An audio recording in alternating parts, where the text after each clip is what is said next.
से हम लोग प्रचार में हम लोग लगे हुए हैं और एक बात तय है, जहां भी हम लोग जा रहे हैं, जिस तरीके से एनडीए के पक्ष में रुझान देखने को मिल रहे हैं, इसमें कहीं कोई संदेह नहीं है कि इस बार एक मजबूत एनडीए की सरकार बनने जा रही है।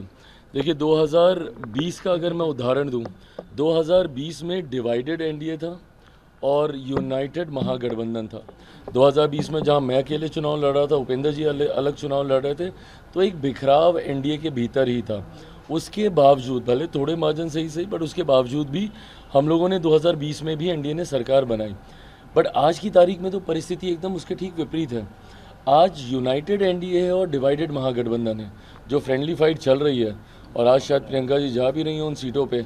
अब जिन जिन सीटों पे वो कांग्रेस के लिए वो प्रचार करने जा रही हैं, तो अपने ही गठबंधन के घटक दलों के विरोध में ना वो प्रचार करने जा रही हैं, तो इसका असर बाकी सीटों पे भी पड़ेगा ही पड़ेगा। तो यूनाइटेड एनडीए और डिवाइडेड महागठबंधन हम लोग को वो एक एक्स्ट्रा लीड देगा, जो शायद हम लोगों के संज्ञान में नहीं थी। हम लोग ये ज़रूर मान के चल रहे थे कि हम लोग पौने 200 तक आराम से हम लोग टच करेंगे, बट अब ऐसा लग रहा है कि कई ऐसी सीटें हैं because of this so called friendly fight, उसमें हम लोग को वॉक ओवर भी कई जगह पे मिलेगा। CM Nitish Kumar released a video making an emotional outreach to the people of Bihar, mentioning about his development works as well in the last 20 years. No, so it's not an emotional outreach. It is what he has done over the years, and this is something that no one can take away from him.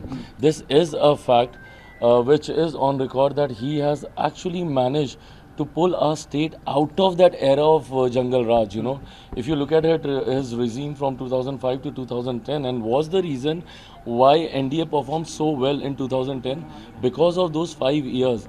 And then gradually over the years, the way he has shaped our state in a way that now we can actually think about taking that bigger leap or becoming a developed state now.